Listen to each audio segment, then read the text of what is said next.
Bienvenue tout le monde donc, dans cet nouvel enregistrement de podcast, un enregistrement estival, un enregistrement particulier puisque pour les personnes qui me réécouteront en rediffusion, nous sommes en public aujourd'hui, la foule est en délire, il y a des t-shirts qui ont volé quand je suis rentré, c'était complètement fou. Et donc, désolé pour nous qui écoutez en replay, vous ne pouvez pas profiter de cette ambiance. Mais pour ça, il fallait venir au Pod BXL à Bruxelles. Voilà, Michel organise avec toute son équipe ça aux petits oignons. Et donc, on va passer ce petit temps ensemble autour de Joli Papa. Je vais vous donner de l'explication aussi du contexte. Pourquoi Joli Papa? Donc, pour faire clair, on parle des beaux-pères, d'accord? Comme ça va être très direct. Et je vais vous expliquer pourquoi ce Joli Papa. J'ai démarré ce podcast en janvier. Donc voilà, là on arrive au 7e mois de publication hebdomadaire, donc ça faisait quand même 25 épisodes et je me suis dit que pour cet épisode estival, on allait faire un peu une petite synthèse de ce que j'avais découvert, de ce que j'avais appris à travers les interviews de beaux-pères que j'ai pu mener, à travers les réflexions, à travers les discussions que j'ai pu avoir. Et donc j'ai envie de partager ça avec vous. On va essayer de rendre le truc aussi un petit peu interactif, parce que d'habitude, moi je suis tout seul avec mon micro, en pyjama. Bon là j'ai dû me vêtir pour l'occasion. Et donc on va peut-être profiter de cette interactivité. On va voir si ça fonctionne. Voilà, je crois qu'on est assez clair pour le programme. On va pouvoir lancer la petite introduction qui va réveiller la foule en délire. Et puis après ça, on va pouvoir rentrer dans le vif du sujet.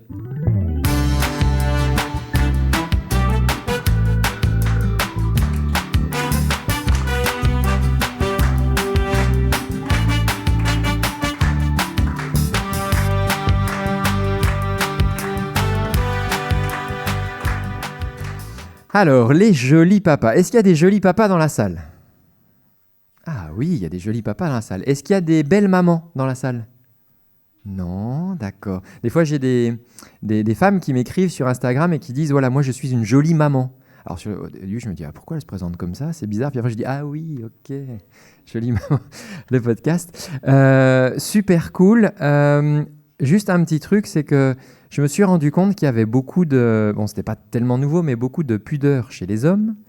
Peut-être un petit peu plus que chez les femmes. Et donc, quand j'ai commencé à réfléchir à cette idée, j'ai fouillé sur Instagram, sur les réseaux. J'ai vu pas mal de belles mamans qui partageaient leurs aventures et pas du tout de beaux-pères. Je me suis dit, tiens, on va ouvrir une parole sur ce sujet. Alors, il y a plein de petits sobriquets. J'ai envie de commencer par ça. On parle de beau papa, beau père, mais il y a plein de petits sobriquets. Je me suis amusé à les recenser. Il y en a peut-être, si ça vous parle, vous pourrez lever la main. Moi, je les trouve rigolos. Alors, il y a le premier, c'est papa en carton. Papa en carton. Il y a papa de pacotille. Ça, c'est un peu quand on est un peu énervé, quoi. Ouais, de toute façon, t'es un papa de pacotille. Ça, c'en est un que j'ai eu. Pseudo-papa. Pas mal. En fait, très gentiment, on était chez la dentiste et la dentiste savait pas trop. Enfin, pour elle, dans son monde, c'était un petit peu nouveau d'avoir un adulte homme qui soit pas le papa qui emmène l'enfant pour des soins. Et donc, à un moment, elle lui dit mais toi, quand tu te brosses les dents avec. Puis là, elle me regarde, puis elle dit avec ton pseudo-papa. Et donc là, j'ai rigolé parce que j'ai vu qu'elle était vraiment plus embarrassée que moi. Et après, elle dit non, je sais pas. Je sais pas comment tu l'appelles. Mais enfin bref, quand tu te brosses les dents. Et puis, elle s'est énervée un petit peu comme ça. Mais tout ça pour dire quoi? Pour dire que ce nommage, c'est pas si anodin. Hein, on ne sait pas trop quoi faire de cette case. Cette case, elle n'est pas forcément dans les arbres généalogiques. Elle n'est pas dans les fêtes des pères, dans les fêtes des mères. Moi, je sais qu'à l'école, les enfants, la maîtresse a dit écoute, non, tu feras qu'un dessin. C'est la fête des pères, il n'y a qu'un seul papa, donc un seul dessin. Mais moi, ma fille, elle voulait faire un deuxième dessin parce que c'était la semaine où elle était chez nous. Elle dit mais c'est embêtant, moi, ce soir. La maîtresse a dit non, tu peux faire qu'un seul dessin. Bon, alors elle est rentrée le soir très embêtée. Elle a dit écoute, là, j'ai un dessin pour mon papa, mais je suis désolée, j'en ai pas pour toi. J'ai dit, c'est pas grave. Mais ce qui est très rigolo, c'est de voir que cette petite particule, donc pseudo-papa, papa de pacotille, faux papa aussi. On a papa de seconde zone. Ah, celui-là est rigolo aussi. Le mec de maman. Elle est bien celui-là. Hein, ah, celui-là, il fait plus réagir. Voilà, ça c'est bien. Le mec de maman. Faudra qu'on parle de ça aussi, que le fait de te mettre en couple avec leur mère ne fait pas de toi un beau-père. Hein, j'avais fait un épisode là-dessus. Faudrait qu'on en parle. Beau-père, ok. Ah, il y a le plan B. Celui-là. Et puis après, il y a l'autre, celui-là qui désigne vraiment rien, donc c'est l'autre. Non, mais l'autre. Mais donc, c'est celui qu'on ne peut pas nommer. Et ça, c'est vraiment quelque chose qui était un peu ce fil rouge dans les interviews que j'ai pu mener, c'était cette question de place. Parce qu'en effet, dans les formulaires CERFA, il n'y a pas cette place, c'est pas dans l'arbre généalogique, et pourtant, les enfants, la famille, les coparents vivent ce truc. Il y a quand même bien une personne dans la pièce qui peut apporter soit de l'amour, soit du soin, soit juste de la présence, soit rien du tout, soit de l'argent. Enfin, après, chacun fait son deal comme il veut. Mais donc, il y a ce truc de, mais c'est quoi la place ? Et c'est là que j'ai observé pas mal de maladresses qui m'ont été partagées de, il faut du coup que je prenne ma place. Et puis en plus, c'est hyper à la mode dans les citations, vous savez, motivationnelles sur Internet, on dit il faut que tu prennes ta place et tout. Sauf que ça, du coup, dans la tête d'un mec, prendre sa place, il y a un truc un peu guerrier, il faut que je prenne ma place. Mais sauf que le gars n'a pas compris qu'en fait, il a acheté la place de cinéma 13A, et donc il est là, je cherche ma place, elle est où ma place ? Sauf qu'il n'y a que 12 rangées. D'accord ? La rangée numéro 13 n'existe pas. Donc il cherche une place qui n'existe pas. Parce qu'elle n'est pas définie, elle n'est pas définie administrativement, elle n'est pas définie, au périscolaire simplement pour chercher les enfants, etc. On met parents, et moi au début je ne pouvais pas récupérer les enfants parce que je ne pouvais pas être renseigné dans la case parents. Pareil, pour donner un numéro de téléphone, on dit il faut donner le numéro de téléphone d'un parent. On va prendre, oui mais il n'est pas parent, oui mais... Si vous l'appelez, probablement qu'il viendra quand même chercher les enfants s'ils sont malades. Donc il y a toutes ces discussions qui sont assez que moi j'ai trouvé assez amusantes parce que j'ai posé une intention aussi sur la chose et je me suis aussi beaucoup posé de questions avant de devenir beau-père et c'est ce qu'on va pouvoir partager ensemble. Et donc ce gars qui cherche cette place là qu'il a acheté, numéro 13. Alors qu'il a acheté juste parce qu'il s'était mis en couple avec la maman, puis lui il s'est dit du coup c'est bon, j'ai acheté la place de beau-père. Elle n'existe pas, mais la bonne nouvelle, c'est que du coup on va pouvoir la créer, on va pouvoir faire une case sur mesure. Et ça je trouve que c'est beaucoup plus sympa de voir les choses comme ça, et en tout cas dans les beaux-pères, dans les partages que j'ai reçus, c'est-à-dire finalement, puisque cette place elle n'existe pas, je vois bien qu'il n'y a pas d'intérêt d'essayer de piquer la place d'un autre qui de toute façon n'est pas la mienne. Je ne serai jamais le géniteur de ces enfants et c'est très bien comme ça. Ils ont leur histoire, ils ont un papa biologique. Mais puisque je fais partie de leur vie et que je suis coparent en tant qu'adulte responsable, je peux dessiner ma case. Je peux décider de la créer.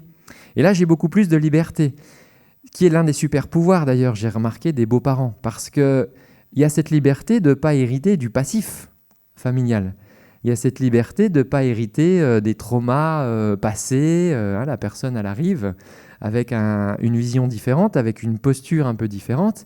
Et si finalement, on réfléchit puis se dire, OK, qu'est-ce que j'ai envie déjà qu'est-ce que j'ai envie d'être ? Qui j'ai envie d'être ? Parce que je vois des fois des beaux-pères qui me partagent, ouais, ça me saoule, en plus, de toute façon, ils ne m'écoutent pas. Et puis, et donc, quand je partage, quand on échange, finalement, je perçois qu'il y a une sorte d'autorité un peu mal placée que le beau-père voudrait imposer, comme ça, décréter, parce que je suis avec votre mère, donc je suis votre beau-père, donc en gros, vous devez m'écouter.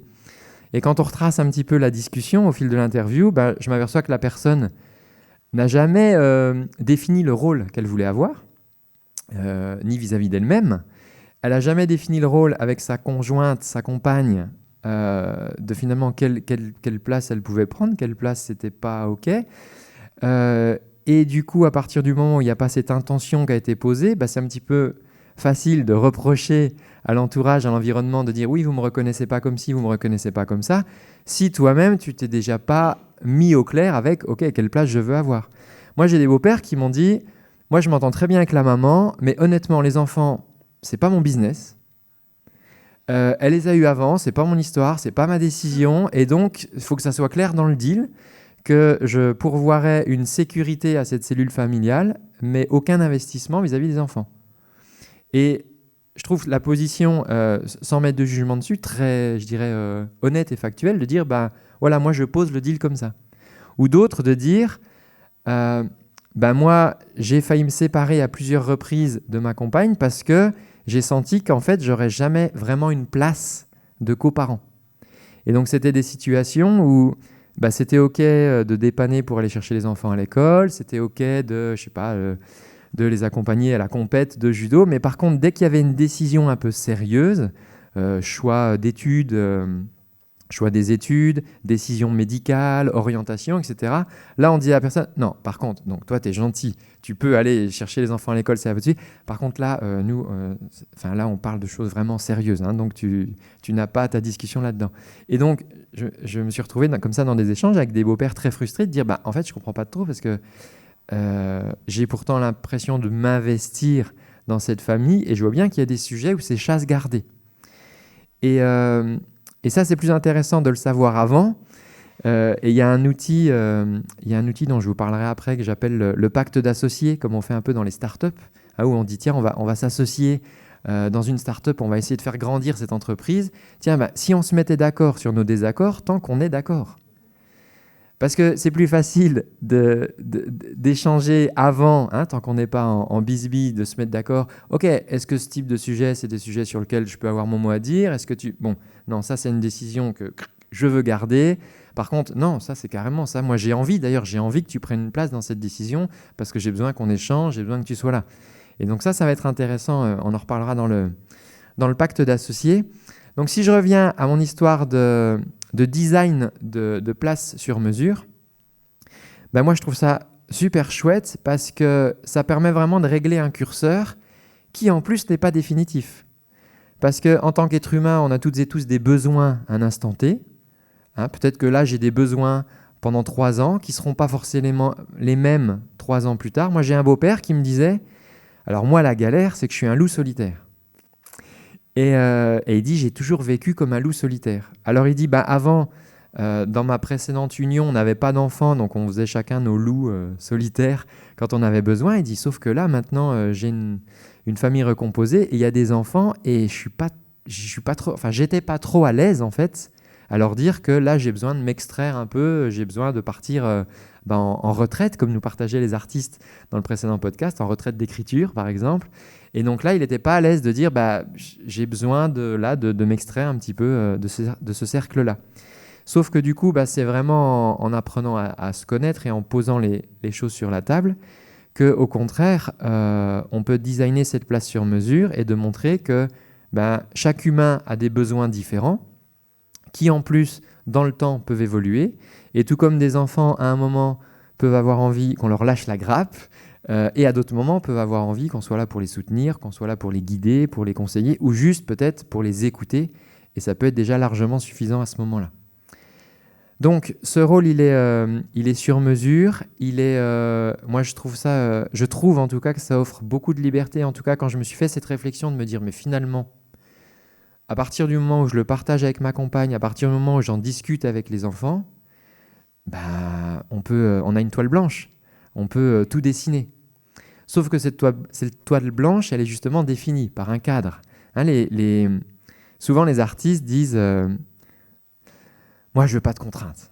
Je veux imaginer, je veux être créatif. Et donc, dans cette belle parentalité, moi, je vois beaucoup de créativité à mettre, qui est un des super pouvoirs de dire finalement, j'ai pas cette norme de il y a un papa, il y a une maman qui ont eu des enfants ensemble. Là, il y a un papa qui est arrivé en cours de route de l'histoire. Et du coup, on peut mettre de la créativité en route. D'ailleurs, des fois, c'est très salvatrice. C'est très salvateur de mettre de la créativité quand on est un petit peu en difficulté. Moi, par exemple, la question de planning, au début, c'est un truc, ça a été hyper compliqué pour moi parce que moi, j'ai une de mes valeurs principales qui est la liberté. Alors, en plus, je suis un artiste, donc comprendre qu'à un moment, il y avait un planning scolaire. Ah bon ? Non, mais sérieux, c'est-à-dire que là, les 6 prochaines semaines, il faudra qu'ils aillent à l'école tous les jours, vraiment ? Vous êtes sûr ? Oui, c'est comme ça que ça se passe. Ah, d'accord. Et donc, du coup, ça veut dire que si on voulait partir en vacances, il faudrait qu'on réfléchisse là, les 6 semaines. Ah, d'accord. Moi, je n'avais jamais fait ça en 20 ans. Donc là, tout d'un coup, je découvrais un calendrier scolaire. Je peux vous dire qu'au début, c'était un petit peu compliqué pour moi. Et donc là, il a fallu être créatif. Il a fallu faire appel à cette créativité, de dire, OK, comment finalement je peux mélanger le meilleur des deux mondes? Comment je peux garder une forme de liberté et qui colle aussi avec les plannings scolaires et donc cette créativité, elle est salvatrice, je trouve, mais elle a aussi besoin d'un cadre parce que j'ai remarqué que, par exemple, le peintre, même si il veut exprimer sa créativité, il choisit quand même un support. Il dit quand même, tiens, ok, ça va être une fresque magistrale, ça va être sur ce mur-là. Ou alors il dit, ça va être une petite forme de 80 par 80, et je définis ce cadre, et à l'intérieur de ce cadre, je vais pouvoir exprimer ma créativité. Le sculpteur, lui, il a une image de là où il veut aller, mais il travaille d'un rocher, d'un bloc de pierre. Il a sélectionné à un moment une pierre qui a peut-être des veinages, qui a peut-être pas de veinages, et il sait que c'est en enlevant de la matière de cette pierre qu'il va pouvoir créer la forme qu'il voudrait obtenir. Et donc du coup, en réfléchissant à ce que font les créatifs, les artistes, en disant ouais, mais finalement, ok, il y a beaucoup de liberté là-dedans, mais il y a quand même un cadre. Ça, c'est quelque chose qui m'a beaucoup aidé, de me dire ok, c'est quoi le cadre? Le cadre, c'est que si je fonde une famille recomposée, alors c'est vraiment un noyau dont je fais partie. Et c'est pas juste, ok, en fait, il y avait une maman solo et 2 enfants, et moi je papillonne, j'arrive, je repars, je fais ma vie. Quand ça m'arrange, je dis, pop, c'est pas les miens, joker. Quand ça m'arrange, je dis, oh mais non, quand même, j'ai envie de passer du temps avec eux. Donc non, finalement, je me suis aperçu, et dans les échanges que j'ai eus avec les beaux-pères, dans ces clés de réussite, quelque part, si on peut appeler ça, qu'ils m'ont partagé, c'est de se dire, en fait, finalement, tout est OK à partir du moment que c'est cadré, quoi. À partir du moment que c'est expliqué, à partir du moment qu'il y a un cadre. Moi, par exemple, je travaille le dimanche. En tant qu'artiste, je vais travailler les dimanches, les week-ends. Et les enfants, au début, ils avaient du mal à comprendre ça en disant, en fait, la semaine, on n'est pas forcément là, on est avec toi le week-end, puis le week-end, tu pars travailler. Oui, c'est vrai que c'est un peu bizarre ça à comprendre cette affaire. Et alors la question de dire, mais dans ton travail, qui est le chef? Parce que les enfants, ils sont pragmatiques. J'ai dit, le chef, c'est moi. On dit, voilà la solution. Tu vas te faire un mot en tant que chef et tu dis que dimanche, dimanche, tu ne peux pas travailler. Et je me suis dit, comment on peut expliquer de manière créative cette situation? Et finalement, je me suis dit, mais dimanche, quand je pars, est-ce que je vais vraiment travailler? Alors, dans le sens de gagner de l'argent, oui, je vais faire quelque chose qui me permet de gagner de l'argent, mais est-ce que c'est vraiment du travail? Parce que moi, je m'éclate, en fait, dans mon travail. J'ai pas cette impression de travailler. Et donc, je suis revenu avec ça, en disant, en fait, les enfants, dimanche, j'ai bien réfléchi, je vais pas travailler. Ah bon? Non, en fait, dimanche, je vais faire des trucs qui me plaisent, avec des gens que j'aime, pour des gens qui vont apprécier ça. Ah! Et là, du coup, c'était plus du tout la même histoire, en fait. C'était plus joli papa, il part à son travail comme une contrainte et du coup, ce temps-là, il ne le passe pas avec nous. C'est joli papa, il va s'éclater, il va apporter de la valeur à des gens, il va les faire rire, il va leur donner du plaisir. Tout comme nous, quand on va dans un parc d'attractions, ou tout comme nous, quand on va à un anniversaire chez les copains, c'est vrai qu'on n'y va pas avec les parents et on va s'amuser avec les copains. Et on est super content que nos parents, coparents, ils soient contents pour nous qu'on aille s'amuser chez les copains. Et du coup, là, les enfants commençaient à se dire « Oh, trop bien, alors c'est demain que tu vas t'amuser » parce que c'est pas tous les dimanches, mais donc demain, tu vas t'amuser avec les copains, ça. « Ouais, c'est demain, je vais m'amuser.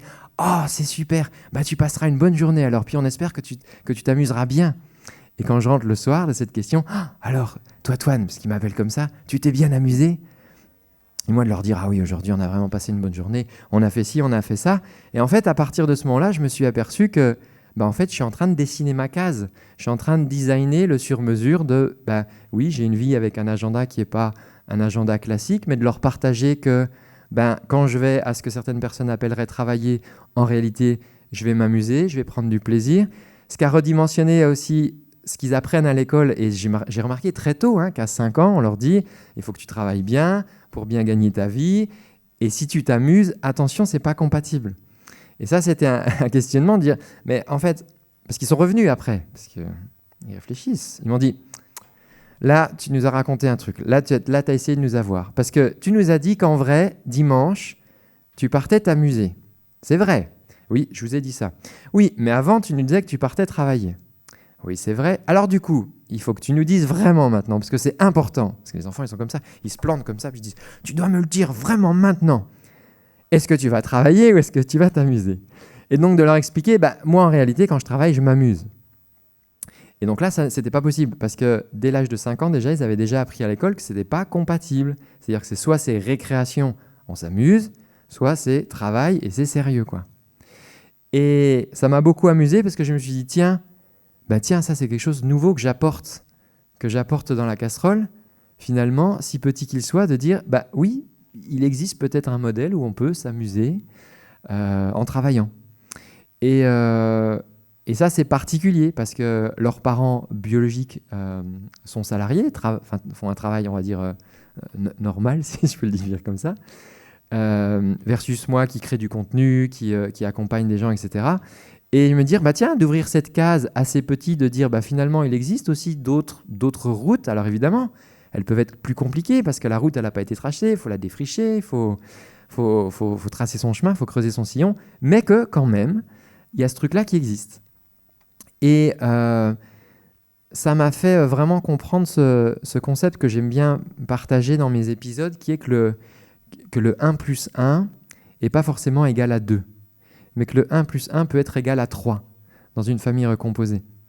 Je me suis rendu compte que c'est en fait hyper facile, et en vrai au début j'avais presque même ce réflexe pré-câblé, que c'est hyper facile d'opposer les familles.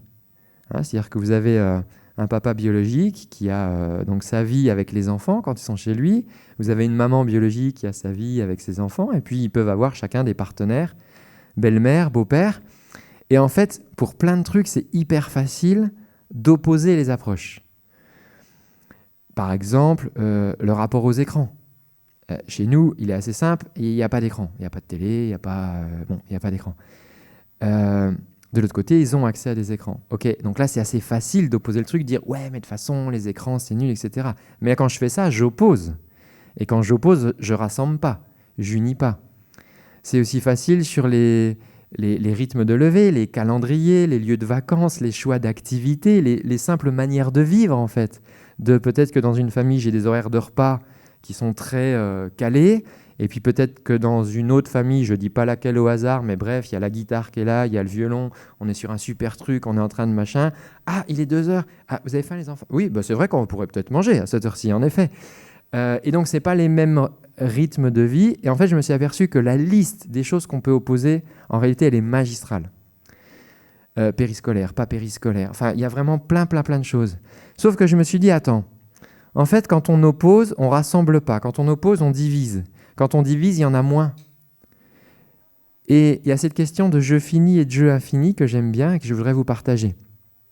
Si je prends une part de quiche, tiens, il y avait des quiches là tout à l'heure. Si je prends une part de quiche et que je la sépare en deux et que je la donne à une jeune fille, si je te donne ma part de gâteau, si je te donne la moitié du gâteau, toi, il va te rester combien de gâteaux? La moitié, t'es d'accord? Donc toi, tu repars avec une moitié de gâteau et moi, il me reste plus que la moitié du gâteau. Donc toi, tu as gagné un demi-gâteau parce que tu n'en avais pas. Grâce à mon partage, tu as gagné un demi-gâteau, mais moi, j'ai perdu un demi-gâteau. D'accord? Donc là, je suis dans un jeu où quand je découpe quelque chose, quand je le partage, je le divise. Et en fait, chacun repart avec moins. Moi, j'avais un gâteau, j'avais une tarte, et toi, comme tu repars avec la moitié, moi, il ne m'en reste plus que la moitié.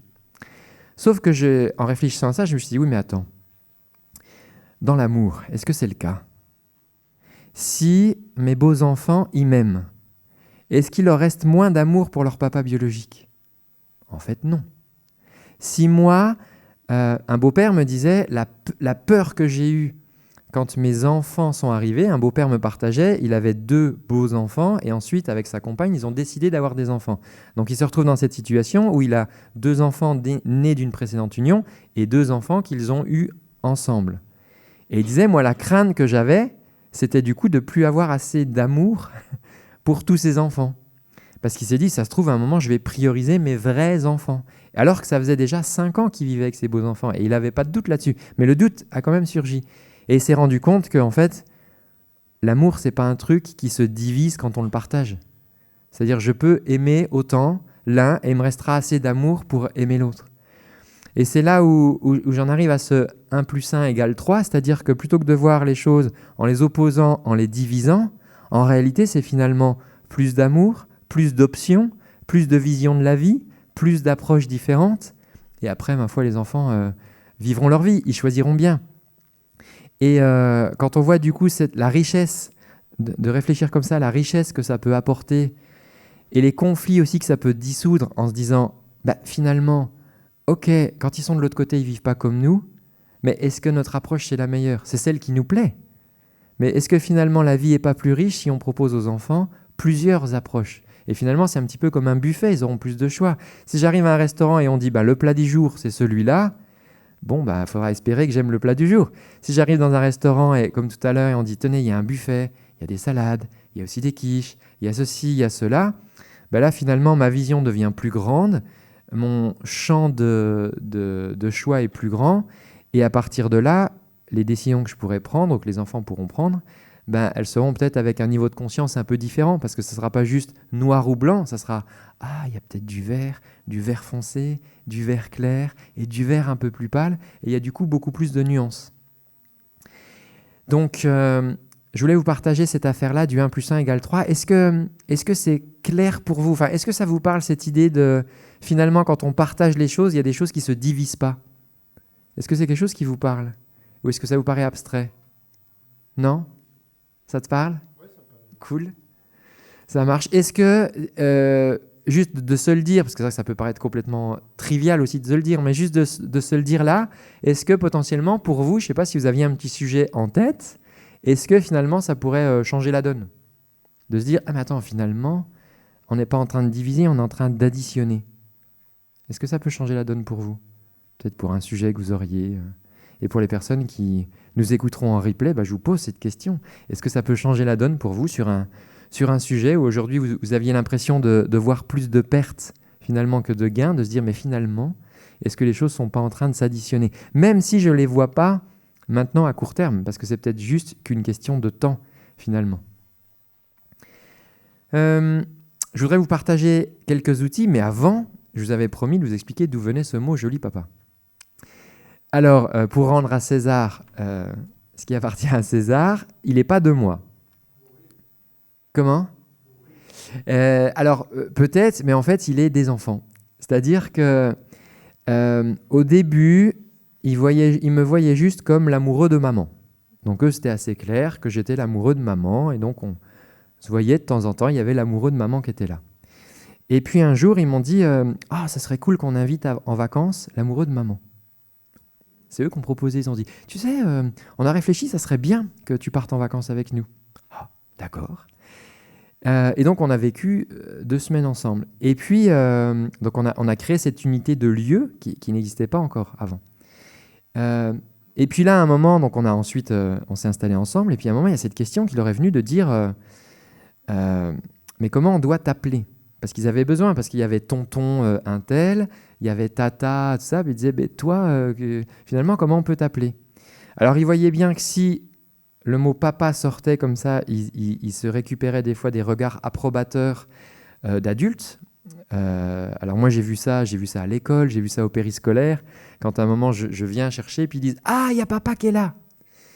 Et là, je ne sais plus comment on appelle ça, l'accompagnante qui dit « Mais non, c'est pas ton papa c'est celui qui est venu hier. » Et bon, on avait compris, l'enfant disait il y a l'adulte de référence qui a le droit de venir me chercher, en fait. Hein, c'est ça que ça voulait dire. Mais donc, ils ont compris à un moment qu'il y avait quand même un micmac avec ce nom, qu'on pouvait pas, attention, il fallait pas déconner avec le mot papa. Il était quand même réservé. Et ce qui est assez rigolo, c'est que c'est vraiment l'entourage, en fait, qui a amené ça. Et pas les parents, en fait. Hein. C'est vraiment l'entourage des enseignants, des accompagnants, qui les reprenaient, en fait, en disant « Mais non, tu peux pas, il y en a qu'un. Il y en a qu'un qui a le droit de porter ce nom-là. » Et donc, à un moment, ils ont posé la question, ils ont dit « Bon, comment on doit t'appeler? C'est quoi le nom ?» Donc, eux, ils voulaient commencer à créer une case, en fait. Hein, ils avaient besoin de ce nommage. Donc là, de leur expliquer, voilà, en fait, ce qui se passe, c'est que dans la littérature, on trouve ce terme de beau-père. Donc, on rajoute cette petite particule devant. D'accord, beau-père, bon, ok. Donc, l'information était passée. Mais dans la tête d'un enfant, d'une petite fille, elle avait 4 ans, Bon, c'est assez abstrait quand même. Beau-père, déjà père, c'est assez formel, hein, c'est pas un mot qu'elle utilise déjà au quotidien. Et un coup, il y a ce truc qui sort. Elle avait retenu beau et par association, en fait, joli, synonyme. Et puis père, bon, c'était papa. Et puis un coup, c'est joli papa qui sort. Et j'ai trouvé ce mot mais tellement mignon et tellement joli. Je me suis dit, ah tiens, ça c'est quand même intéressant. Et donc le jour où j'ai décidé de lancer ce podcast, je me suis dit, bah, en fait, le nom, je ne vais pas chercher bien loin, il est tout trouvé. Ça s'appellera Joli Papa. Et donc voilà comment est arrivé ce nom. Je vous parlais justement de cette période un petit peu transitoire. Moi, j'ai des beaux-pères qui m'ont partagé justement comment se passait la transition. Donc il y a aujourd'hui des jolis papas qui ne vivent pas avec leurs beaux enfants, qui ne vivent pas avec leurs compagnes et qui ont décidé d'un commun accord de dire on garde chacun nos lieux et puis on se rassemble pour des événements de vie. Il y a des gens qui ont partagé longtemps des lieux séparés et qui, quand le jour où un enfant est arrivé de leur union, là ils ont dit là maintenant on a un enfant ensemble, donc il faut qu'on rassemble les lieux. Donc c'est assez rigolo de voir que les logiques ne sont pas toutes les mêmes. D'autres ont dit, parce qu'à plus c'était mon cas, notre cas c'est on va dire une période un peu de transition, une période SAS, où on va faire un petit peu notre pacte d'associés, notre pacte de famille recomposée, et puis une fois qu'on sera d'accord sur nos désaccords, tant qu'on est encore d'accord, on verra comment on peut gérer l'onboarding. Oh là là, tout ça, c'est des mots un petit peu très business. Et je vous parle de ça parce que c'est vraiment en fait des clés de réussite que j'ai identifiées dans les interviews que j'ai pu mener. Et moi qui navigue aussi dans le monde de l'entreprise, je me suis dit, mais en fait, c'est exactement ce qui se passe dans les startups. Le pacte d'associés où on dit, tiens, on va mettre des millions ensemble et on espère qu'on s'entendra bien, un copain, on s'entendra bien quand ça générera des milliards. En fait, ils savent que ça ne va pas marcher comme ça. Et donc, ils font un pacte d'associés en disant, OK, on va mettre sur la table tous les points qui pourraient merder dans notre association et on se met d'accord maintenant où on a encore quelques neurones plutôt que plus tard quand on sera brouillé et qu'on sera incapable de se parler en dehors que par avocat interposé. Et ça, je trouve que c'est assez astucieux de se dire, OK, là, c'est cool en ce moment, les enfants sont en bas âge, mais le jour où il y aura un choix d'études, le jour où, je sais pas, les études supérieures, par exemple, pourraient se présenter, comment ça se passe ? Est-ce que tu veux mon avis ? Est-ce que j'ai envie de le donner ? Est-ce que tu l'attends ? Est-ce que c'est un truc qu'on fait ensemble ? Est-ce qu'on se met d'accord ? Ou est-ce que tu dis, non, c'est ma biologie, donc la chair de ma chair, c'est moi qui aurai la signature finale ? Et donc ça, c'est intéressant, en fait, de l'identifier. Le beau-père dont je vous parlais, qui a élevé donc, ses beaux-enfants pendant, c'était 8 ans, là, il se sentait investi d'une forme de parentalité. Ils ont un enfant ensemble, donc ils se sont encore en plus investis. Et à un moment, il y a 2 décisions qui arrivent, une décision médicale et une décision d'orientation professionnelle. Et là, sa compagne lui dit « Ah non, en fait, t'as pas compris. Ton avis, je veux même pas entendre ton avis, en fait, parce qu'il compte pas, tout simplement. Je veux même pas le connaître, ton avis. » Et là, ça a été la douche froide pour lui. Mais en fait, ce truc-là, pour elle, c'était clair depuis le début. Et elle lui a dit après, quand ils ont, en laissant reposer tout ça, plusieurs mois plus tard, pu en reparler, elle, depuis le début, c'était clair de dire, c'était OK que tu apportes de l'amour aux enfants, c'était OK que tu apportes du soin et de la protection et une forme de sécurité. Mais par contre, moi, ces sujets-là, ça a toujours été OK dans ma tête que je serais les seuls à les prendre. Et c'est même pas pour t'exclure toi en tant que beau-père. C'est-à-dire que j'exclus même le père dans cette décision-là. Et la maman exprimait le fait que, en fait, je les ai portés, j'ai 9 mois d'avance sur vous, les gars.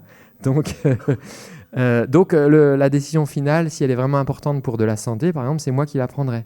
Mais, sauf que comme personne n'était au courant de ça, évidemment, ça a créé des sacrées frictions du fait de toute l'antériorité qui avait été créée avant. Donc c'est vrai que cette histoire de pacte de famille recomposée, on peut l'imaginer sur tout, on peut l'imaginer sur les finances. Est-ce que quand le Père Noël décharge les cadeaux de sa hotte pour les mettre sous le sapin, puisque je vous le rappelle, c'est comme ça que ça se passe, qui contribue pour nourrir les rennes ? Qui contribue pour payer le foin ? Pour nourrir les rennes. Est-ce que c'est les parents biologiques? Est-ce que les coparents y participent? Ils ont envie? Ils n'ont pas envie? Est-ce que, évidemment, c'est une évidence, on partage tout ça? Eh ben, je peux vous dire qu'en fonction des familles, il y a plein de règles différentes. Et encore une fois, il n'y a aucun jugement là-dessus parce que à partir du moment où ce truc-là est cadré, soyons fous, il y a plein de choses possibles. Et juste, c'est que là où ça se passe le mieux, c'est quand c'est cadré, en fait. C'est quand ces règles-là, et c'est pas au restaurant de dire « Ah donc, en fait, attends, donc ceux-là, ils sont de ma famille, ça, c'est les enfants, mais c'est pas ceux que j'ai conçus. Ceux-là, c'est les miens, ouais, je paye. Donc là, il y en a plus, là, il y en a 5, là, il y en a 3. Bon, ok, vas-y, c'est moi qui paye. » Vous voyez la situation? Je vois que ça vous fait rire, mais cette situation, elle existe. Enfin voilà, dans les partages que j'ai pu recueillir, en vrai, il y a des gens qui m'ont expliqué qu'ils mettaient en place des stratégies, en fait, pour ça. Et il y en a qui disaient, bon, moi, les cadeaux de Noël, j'en parle pas, comme je sais que de toute façon, elle va vraiment s'en occuper, on va pas me demander d'argent. Et d'autres de dire, bah, en fait, pour moi, c'est une évidence que le Père Noël, il a besoin de foin pour ses rennes, quoi. Donc on y contribue.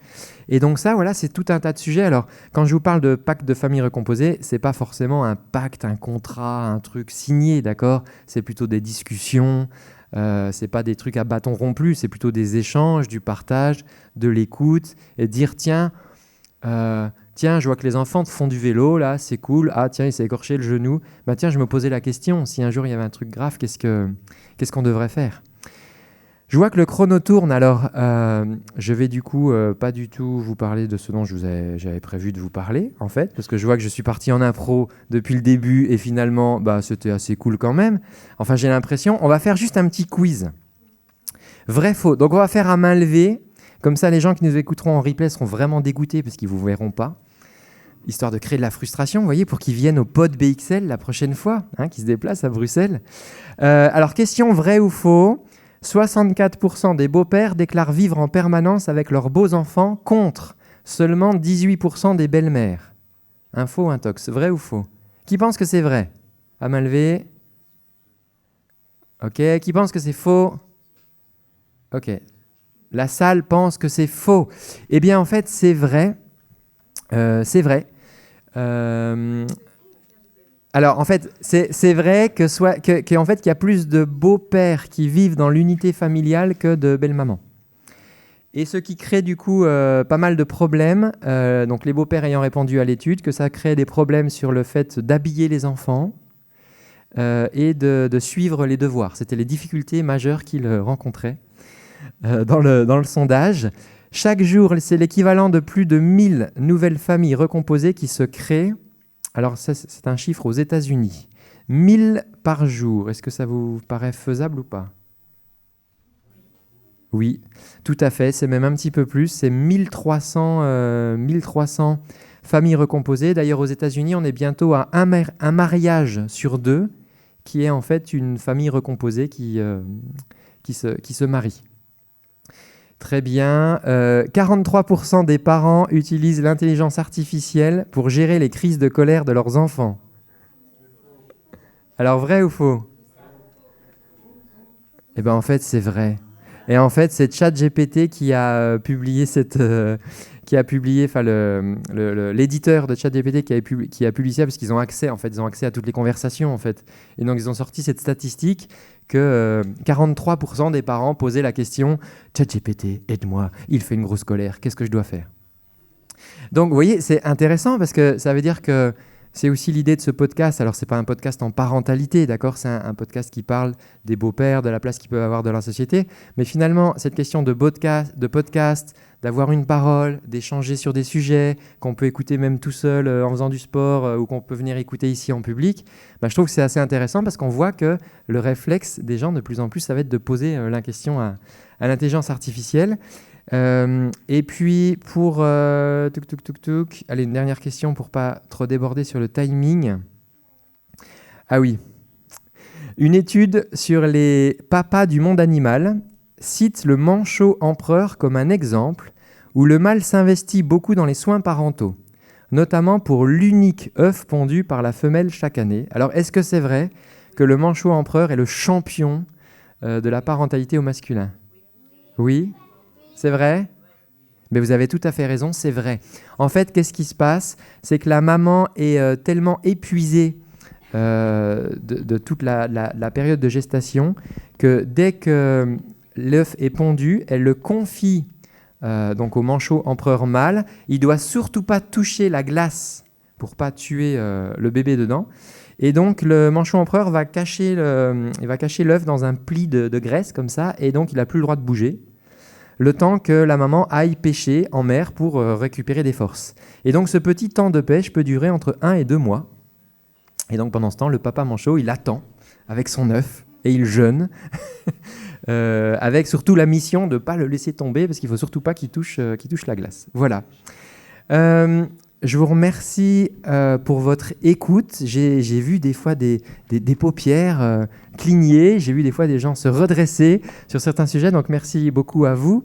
Je remercie Michel pour son accueil et toute l'équipe du Pod BXL. Michel, j'ai fait exprès, pour les gens qui écouteront le replay, de créer de la frustration à ne pas être venu en présentiel.